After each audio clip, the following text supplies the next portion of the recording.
Tenha acesso ao aprofundamento completo desta homilia, com chaves para compreensão, resumo e metas para a vida no site www.padremario.com.br. Acontece, irmãos, que, apesar de ser óbvio que um cego não deveria se candidatar à vaga de guia de cego, cegos se candidatam à vaga de guia de cego. O nome disso é presunção. Existem pessoas que pecam pela presunção.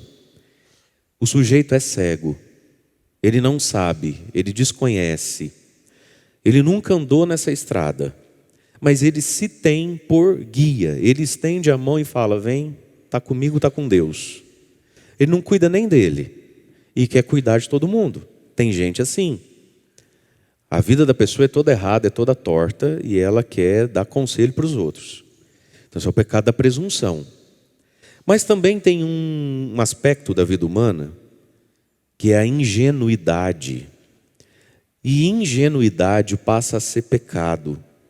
Como assim você, sendo cego, estende a mão sem verificar se a mão que você está segurando não seja a mão de um cego? Você nunca foi para determinada cidade, você nunca chegou em determinado local, você nunca andou naquele caminho. E aí você, muito humilde, pede ajuda para alguém, né? Conselho para alguém. Tá, mas você não pensa em perguntar: o senhor já foi em tal lugar? Então chega uma hora, meus irmãos, que ser ingênuo é pecado. E nós temos um problema difícil na vida, que é não conhecer as palavras. A gente não conhece as palavras, a gente não consegue interpretar texto. E a gente não conhece o que as palavras querem dizer e o que elas não dizem, e qual palavra diz melhor aquilo. Essa educação do vocabulário mesmo. Veja, uma coisa é ser humilde, outra coisa é ser ingênuo. Será que nós sabemos até onde vai a humildade e onde começa a ingenuidade? São coisas próximas, porém diferentes, e que fazem diferença na vida. Então, é preciso pedir ajuda. Tem gente que necessita de ajuda. E é preciso ser humilde para isso. Mas entre eu ser humilde e eu ser ingênuo, tem uma distância que afunda a vida. Como assim um cego estende a mão, segura na primeira mão que vê e sai andando e não se pergunta: você sabe onde você está indo? E pergunta que às vezes a gente parece que nem deveria fazer, mas tem que fazer: eu estou segurando a sua mão, você está me guiando. Deixa eu te fazer uma pergunta: você não é cego igual eu não, né? Então tem pessoas que levaram a vida para o buraco, porque elas são ingênuas. E chega uma hora na vida, meus irmãos, que a gente não tem mais esse direito de ser ingênuo. E que ser ingênuo passou a ser pecado. É o pecado da falta de amor próprio. Se você não cuidar bem de você, quem vai cuidar? Tem coisa por você que só você pode fazer. E tem gente com a vida atrasada, tem gente, Deus me livre, que talvez não vá para o inferno e vai para o céu, e não vá para o céu e vá para o inferno, porque é ingênua. Então vamos lá, não deveria um cego estar guiando outro cego, mas acredite, acontece muito, de cegos presunçosos quererem guiar os outros. Mas existe muito dos ingênuos, que se deixam guiar por cegos. O povo diz isso na sua sabedoria e bom humor: o golpe está aí, cai quem quer. E acredite, tem quem quer, porque também é cego de si mesmo. E aqui está, meus irmãos, a gente precisa se conhecer à luz de Deus, à luz de Jesus. Olhando para Jesus eu me conheço, e aí eu vou descobrindo os meus ciscos e galhos, porque às vezes olhando para as comadres que você é uma santa. Mas se tirar você de lá e colocar você no meio de gente minimamente normal e virtuosa, você é uma tragédia. Não é assim? Então, o tal do autoconhecimento, não é a gente ficar se olhando no espelho e lendo livro de autoajuda. A gente se autoconhece com a ajuda do Espírito Santo, olhando para Jesus Cristo. Olhando para Jesus Cristo e para os santos e santas de Deus, a gente vai conhecendo a gente mesmo, né? Mas, meus queridos, isso é muito importante na vida. Quando casamento dá errado, Porque a pessoa casou e diz assim: ai, padre, acho que eu casei sem conhecer ele direito, sem conhecer ela direito. Ok. Mas sabe por que você não conheceu ele direito, nem ela direito? Entre vários motivos. Porque você não se conhece direito. Esse é o ponto. A mãe falou: filha, esse homem não tem nada a ver com você. Ai, mãe! A amiga falou: amiga, o que você viu nesse cara, amiga? A tua mãe e a tua amiga te conhecem melhor do que você. É ou não é? E aí a pessoa até fala, né? Eu te conheço, fulana. Você não vai ficar nesse emprego mais do que 2 meses, minha filha. Eu te conheço, fulano. Você vai comprar e não vai usar. Eu te conheço. Eu te conheço. O problema é a pessoa que não se conhece. Então tem muito casamento infernal, muito casamento que deu errado, porque sim, você não conhecia direito a pessoa. Ok, casou, tá. Mas fato é que você não se conhecia. Você não sabe o que você gosta, você não sabe o que para você é inegociável, você não sabe para você o que é vinculante, você não sabe nada de você. Então qualquer um serve para casar. Aí casa. Aí o que acontece ao longo do casamento? Vai descobrindo assim, que eu não conhecia ele direito, não conhecia ela direito. É que agora no casamento você está conhecendo direito você mesmo. E aí você olha e se pergunta: o que foi que eu fiz da minha vida? Onde é que eu achei que isso aí encaixava comigo? Então, meus amados, nós precisamos nos conhecer. É pecado ser ingênuo e estender a mão para qualquer um. E é pecado não conhecer-se a si mesmo. Porque se tem uma coisa que a gente tem na vida, é tempo. E o que é preciso para se conhecer? Tempo. Eu preciso gastar tempo comigo. E a gente gasta tempo com a gente? Não. A gente não gasta tempo com a gente. E não pense você que uma pessoa esparramada no sofá, ou alguém dormindo até as 10 da manhã, está gastando tempo consigo e cuidando de si.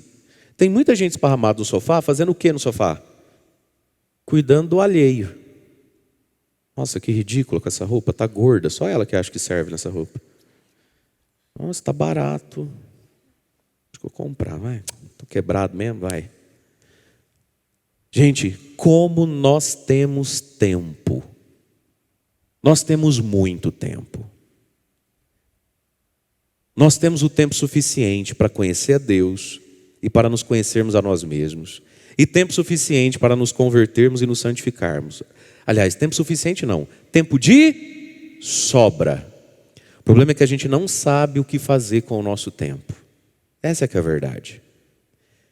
Se a gente não colocar para a gente mesmo, e a grande esmagadora da maioria das pessoas precisam disso. Se a gente não colocar para a gente mesmo, de forma visível, um cronograma de vida, a vida passa sem a gente fazer nada.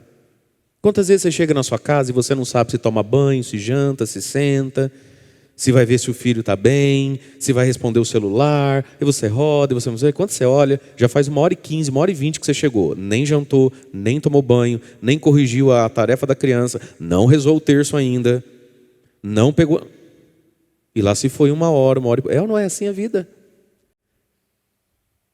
Gente, nós somos muito mais difíceis e lerdos do que a gente imagina. A gente se tem, todos nós, a gente se tem assim na qualidade de gente muito boa. A gente se tem assim na qualidade de gente... Rapaz, você já parou para pensar em regrar um pouco horários, dias e coisas da sua vida? Bem escolinha mesmo. Sei lá, tem muita gente que precisa digitar, escrever isso e colar atrás da porta do guarda-roupa, algumas coisas. Muitas pessoas não fizeram nada com a vida que tiveram. Nada. Não aprenderam nada, não progrediram em nada, não ficaram mais santas. A vida só passou. Só passou. E aí, meus queridos, nós guiamos e somos guiados. Então, nos cuidemos, porque se a gente não conhece a Jesus... Qualquer um pode ser Jesus, parecer Jesus, falar de Jesus e me dizer como Jesus é. E se eu não me conheço à luz de Jesus, qualquer um serve para marido, para sócio, para amigo. Daí vai. Então, pode um cego guiar outro cego? Não deveria, né? Mas acontece. Não vão cair os dois no mesmo buraco? É óbvio que vão. Aí vem Jesus dizer: um discípulo não é maior do que o mestre. Todo discípulo bem formado vai ser como o mestre. Se o mestre for santo, Vem um santinho aí. E se o mestre é um diabo? Vem um diabinho aí. Nós somos conforme o mestre que elegemos, conforme o mestre que escolhemos, não é? E aí, meus irmãos, mais uma vez, nem sempre quem a gente culpa é tão culpado. Por que você escolheu? Foi você que escolheu esse mestre aí. É você que gosta de ouvir essas coisas. É você que tem interesse por isso aí. A gente tem essa mania de culpar as pessoas, não é isso? De culpar o outro, de culpar o amigo. Mas foi você que escolheu ele para amigo. Você não sabia? Foi você que chamou para ser madrinha. Agora aguenta. É a gente que traz muita coisa para a nossa vida. Irmãos e irmãs, muito pouca coisa a gente não tinha defesa. Muito pouca coisa é acidente. Existem acidentes na vida, né? Existem invasões na vida. Mas a grande maioria das coisas foi você que elegeu isso aí. Fui eu que elegi. Foi a gente que se encantou. O nosso olhinho é que brilhou. Foi você que foi lá e pegou para você. Então olha o que Jesus está dizendo. Você vai ser tal qual o seu mestre. Por isso tem que saber escolher bem o mestre. E aí vem a pergunta onde Jesus ainda está falando desse nosso amor próprio. Que não é egoísmo, que não é preguiça, mas o amor próprio da nossa própria salvação, para ajudar a salvar os outros. Ele diz: por que vês tu o cisco no olho do teu irmão e não percebe que na tua tem uma trave? Eu estou vendo o cisco no olho do meu irmão porque a vida do outro é a coisa mais interessante do mundo. É ou não é verdade? Nós vivemos no mundo da curiosidade, não é? Voltando um pouco no exemplo das redes sociais. Gente, o que a gente faz com essas horas diárias de rede social, a não ser ficar coçando a nossa curiosidade? A gente gasta algumas horas por dia com o celular. O que de útil no dia de ontem? Ou melhor, hoje é sexta-feira, né? Segunda, terça, quarta, quinta. Já foram 4 dias cheios aí. O que de útil eu aprendi essa semana com o meu celular? O que do meu celular me ajuda a ser um ser humano melhor, um padre melhor, um pai, um esposo melhor, um amigo melhor, um profissional melhor? O que o meu celular me ajudou a resolver determinados problemas que eu tenho, pecados, coisas graves? Nunca se teve com tanta facilidade acesso à informação, a conhecimento. Nunca. O mundo está na palma da nossa mão. Quem é mais antigo lembra? Que você fez aquela bobeira, você gastou um dinheiro que não tinha, numa ilusão também. Você comprou uma Barça. Lembra do povo que passava vendendo Barça, livro nos portão? Aí os mais novinhos não sabem, nunca ouviu falar, né? Então, Barça, que eu queria, os queridos, é tipo o Google, em forma de livro. Era umas coletâneas de livro desse tamanho, por ordem alfabética. Ali tinha tudo, era o dicionário do mundo. Tudo que você queria saber, tudo que a gente faz hoje no Google, tinha na Barça, aqueles livros imensos, aquelas capas marrom, vinho, né? Gorda. Comprava, muita gente não conseguia nem pagar, deu calote até no vendedor da Barça, né? Aquelas prestações imensas, e nunca abriu. Não é que não leu tudo, nunca abriu nenhuma. Mas era bonito de por ter na estante, né? Veja, meus queridos, então o mundo hoje está na palma da nossa mão. Gente, na internet tem tanta coisa boa, de graça. Tanta coisa boa de graça. Olha, tem gente aí emagrecendo, melhorando o sono, salvando casamento, educando direito os filhos, de graça.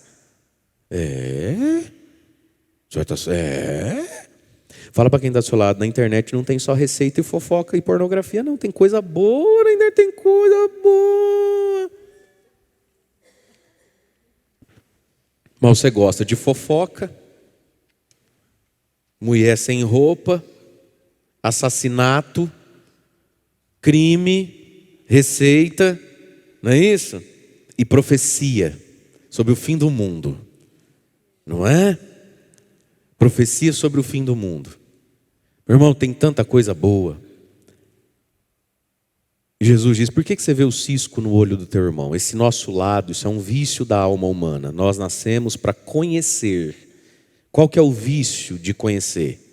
Qual que é a caricatura do conhecimento? A curiosidade. Então a gente é curioso. Então a gente gasta horas recebendo informações que não fazem diferença nenhuma. Não me ajudam em nada. É puro supérfluo, né? e não percebes a trave que há no teu próprio olho. De novo, por quê? Porque eu não gasto tempo comigo, eu não me conheço, eu não entro dentro de mim, eu não defino assuntos dentro de mim. Quantas pessoas são verdadeiras baratas tontas? Ela chora com a freira, com o padre, com o pastor, com a cunhada, com a amiga do trabalho, com o companheiro de futebol. Você conhece gente que não para? Quantas pessoas não param? Fisicamente não param. Esse povo, essas pessoas andeja, sabe? De portão em portão, cata o carro, vai no emprego do outro, volta do quê? Por que você não entra dentro de você? Porque é doído, gente. E aí sim, é preciso humildade para entrar dentro de si e se conhecer. Agora eu vou entrar dentro de mim, para ficar olhando o que dentro de mim? Que quando eu era pequeno, a minha avó gostava mais do meu primo do que de mim. Para que eu vou entrar dentro de mim? Eu preciso entrar dentro de mim e encontrar uma pessoa que está lá, Jesus. Agora, se eu não rezo, se a palavra de Deus não me permeia, quando eu entro dentro de mim, o que eu encontro lá?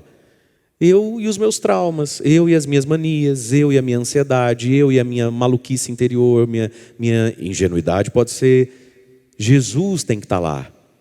E Jesus está lá pela palavra que eu escuto e guardo, e não está lá pela palavra que escutei e não guardei. Mas Jesus precisa estar lá. Então, entrar dentro de si e tirar as próprias traves. Olha o que Jesus está dizendo. Tira a tua própria trave. Tem coisa que é você que faz, né? E agora vem o amor ao próximo. Jesus não está mandando cada um cuidar da sua vida. Não é isso que o evangelho de hoje está dizendo. Cada um que cuide da própria vida. Para de ficar olhando a vida do outro. Não é isso que Jesus está falando. Jesus vai dar um passo aqui agora. Ele diz assim, então primeiro, versículo 42. Como podes dizer ao teu irmão, irmão, deixa-me tirar o cisco do teu olho, quando você não está vendo a trave, o galho, tem Bíblia que coloca o galho que está no teu próprio olho. Até porque, irmãos, algumas coisas que a gente vê no outro, não é do outro, é a nossa sombra no outro. Não é assim? Tem coisa que a gente vê no outro, que eu não sei se está no outro. Às vezes sou eu projetado no outro. Quem ama dinheiro, vê dinheiro em tudo. Quem ama poder, vê poder em tudo. Tem um pouco disso também, não tem? Quem já pisou na bola, quem já traiu, quem tem essa dificuldade, vê maldade em tudo. É ou não é? É uma linha tênue, né, entre a ingenuidade e a projeção. Então, às vezes, a pessoa parece que não vê o óbvio também, né? É óbvio que a fulana está traindo o marido. É óbvio. Gente, pena de pato, asa de pato, bico de pato, quá, quá, quá, quá, andando em cima da água. É o quê? É pato. Não chamar isso de pato chega a ser ingenuidade. Mas às vezes não tem pena, não tem bico, não tem asa, nunca fez quá-quá, e você está jurando que é pato por quê? Porque às vezes o pato está em você, né? Então olha lá, Jesus está dizendo, muitas vezes o cisco que eu estou vendo no outro, acusando o outro, nada mais é do que a minha trave, sou eu que sou assim. Imagina, você acha que ele não está roubando? Não sei, você rouba. Você acha que ela não está ficando com o fulano? Eu não sei, numa dessa, ela não está ficando com o fulano. Já tem todos os elementos, já tem a pena, o bico, a asa, está fazendo quá-quá, está em cima da água. Se sim, então eu não posso ser ingênuo. Mas se não, às vezes sou só eu mesmo que no teu lugar estaria fazendo. Então, muito cisco na vida do outro é a minha trave fazendo sombra. Mas vamos lá. Como podes dizer ao teu irmão, irmão, deixa-me tirar o cisco do teu olho, quando não vês a trave do teu próprio olho? Hipócrita. E a hipocrisia está aqui, meus irmãos, em ter muito mais interesse com o cisco alheio do que a própria trave, né? E aí a gente vai ficando complacente consigo mesmo e irascível com o próximo. Tem gente que é muito rigorosa com o outro, mas nada rigorosa consigo mesmo. Não tolero nada, é tudo na cajadada, é tudo na pancada, bateu, levou e o pingo é no i, meu filho. Preto no branco, porque eu gosto das minhas coisas tudo muito certas, sabe, padre? Ok. E consigo mesmo? Não, é porque quando eu era pequeno, é porque você não sabe, essa semana está difícil. Nossa, esse ano, se eu for contar para o senhor, ai, nem chegou dezembro. Mas olha, que ano terrível que eu estou tendo.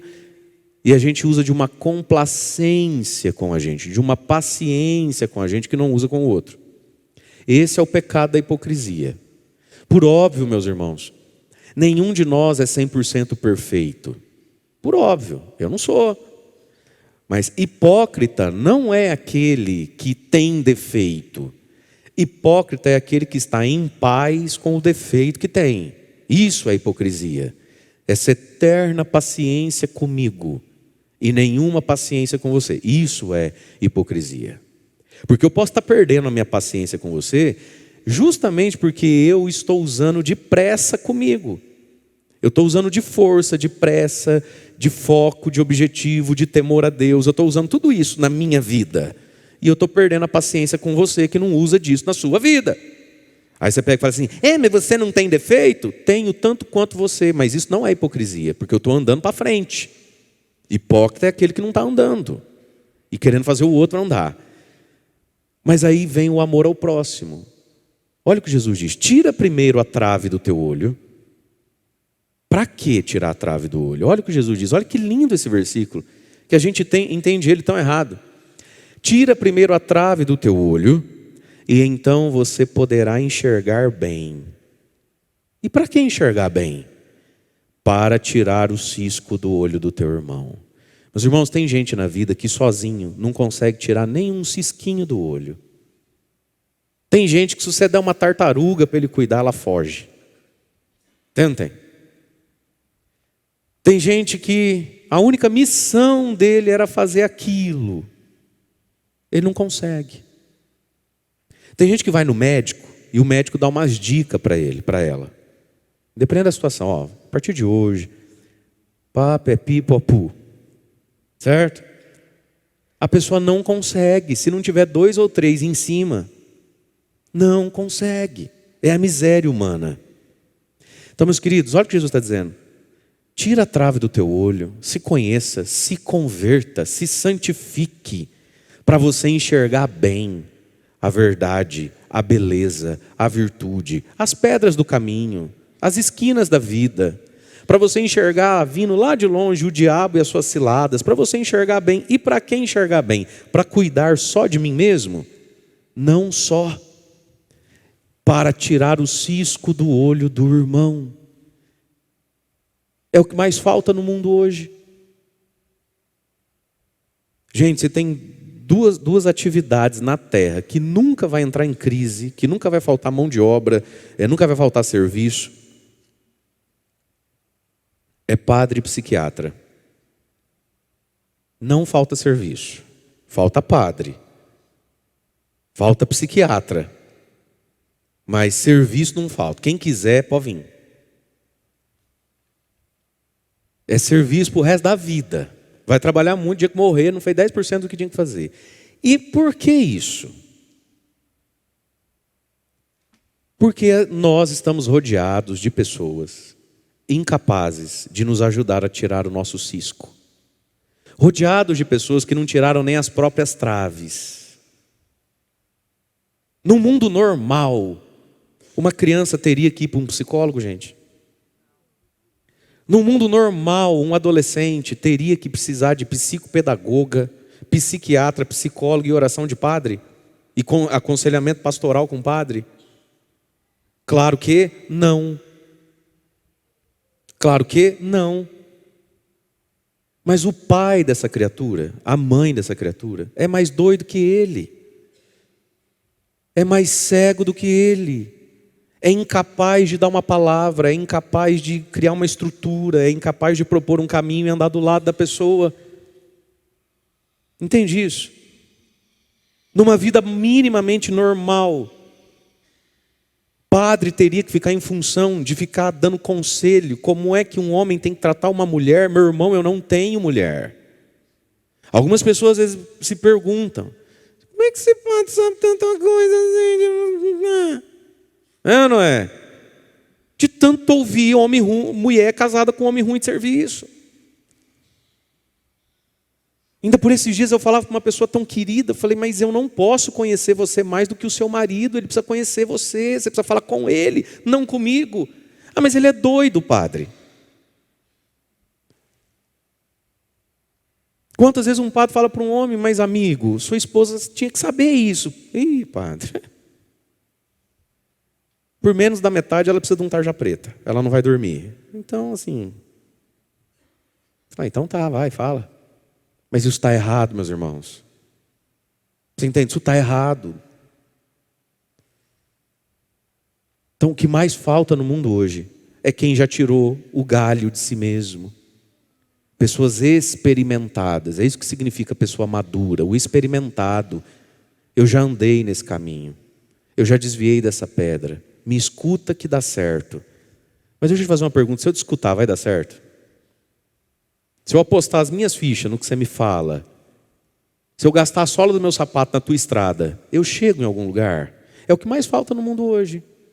Existe essa profunda solidão no mundo hoje, nas famílias, na igreja. Existe uma profunda solidão. Eu estou rodeado de gente que não tem o que me dizer. Pessoas que não têm o que dizer. Pode ficar quieto. Pessoas que sabem rir com a gente. E às vezes a gente precisa de alguém só para dar risada mesmo, né? Pessoas que sabem abrir uma cervejinha com a gente. Pessoas que sabem mostrar uma receitinha nova para a gente. Bacana, legal, mas tem gente que não tem o que dizer. Ele não tem o que dizer. Não é triste um ser humano que não tem o que dizer para o outro, para o próprio filho, para a própria filha? Não é triste que os nossos ambientes estejam cheios de cristãos que não tem o que dizer para o outro? Não é possível, gente, que depois de tanto tempo a gente só consegue se sair com essa. Rapaz, complicado, né, velho? É só isso mesmo que você tem para dizer para alguém? Complicado, né, velho? Mas agora é muito religioso. Garrou com o Padre Mário, Frei Gilson, Instituto Restes. Agora ele fala assim, complicado, né, velho? Você não marca um horário com o padre. Nós temos que ter o que dizer, meus irmãos. E nós nunca vamos ter o que dizer para o outro se a gente não conhece Jesus e não se conhece em Jesus. Então é melhor ficar quieto mesmo. Que quando abre a boca é raso, é bobo, é fútil, é desesperado. Ter o que dizer, tira a trave do teu olho, para você enxergar bem, para ajudar o teu irmão. Para ajudar o teu irmão. Então, meu querido, minha querida, eu só posso te levar onde eu já fui. Não é isso? Por isso a gente tem que escolher bem os nossos mestres. Eu só sou capaz de te levar até onde eu já fui. É por isso, meu amado, que tem pai e tem pai. Tem psicólogo e tem psicólogo. Tem pedagogo e tem pedagogo. Tem padre e tem padre. A pessoa só te leva até onde ela chegou. Mas veja, dá para chegar muito longe se a gente sair da curiosidade e entrar no conhecimento. Se a gente sair da dispersão e entrar na interioridade. E não é para se sentir melhor que os outros, é inclusive para poder ajudar alguém. Mas isso não se faz com curiosidade, com máscara, com mentira, com tempo gastado à toa. Entrar em si mesmo. E quem faz isso ganha um peso, uma graça, uma honra, como que nós ouvimos aqui Paulo falar na primeira leitura. Irmãos, pregar o evangelho para mim, né, é quase que uma imposição. Ai de mim se eu não pregar o evangelho.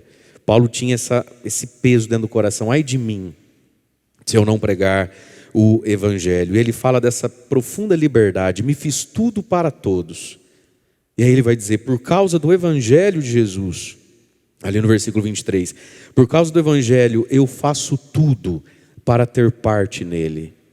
Olha a caridade de Paulo com os coríntios, conosco, com o mundo, né?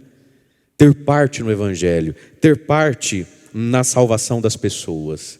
E aí, meus queridos, tudo isso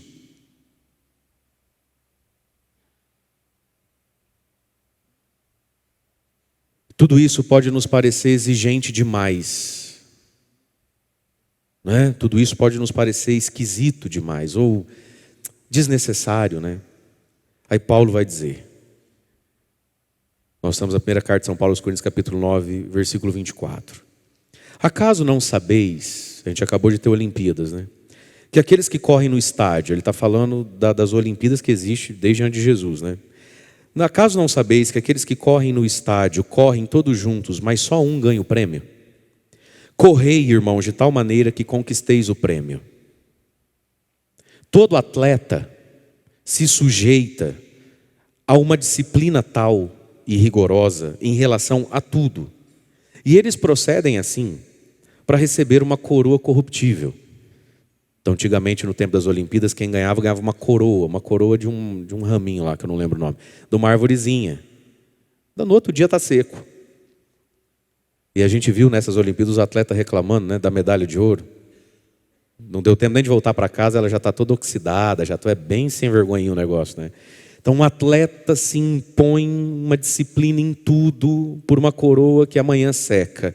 Quanto a nós, que olhamos para o Evangelho e falamos, nossa, que difícil. Quanto a nós, a coroa que buscamos é incorruptível, ela não estraga. Por isso, diz Paulo de si, eu corro, mas não à toa, eu sei o que eu estou fazendo. Eu luto, mas não como quem dá murro no ar, igual um bobo. Paulo tinha foco, Paulo não era curioso, Paulo era interior. Corro, mas não à toa, luto, mas não igual um bobo. Aí ele diz, trato duramente o meu corpo e o subjugo, para não acontecer que, depois de ter proclamado a boa nova, o Evangelho para os outros, eu mesmo seja reprovado. O que Paulo está falando? Eu não sou curioso. Eu anuncio o Evangelho, mas eu cuido de mim para eu mesmo não ser reprovado. Paulo descobriu isso. Eu ensino muita coisa que para mim é difícil. Eu proponho muita coisa que nem eu estou conseguindo, então deixa eu cuidar de mim. Isso é o avesso, o contrário e o remédio da curiosidade boba. Para não acontecer de depois de ter encaminhado tanta gente, eu nem ter me percebido e me perdi a mim mesmo.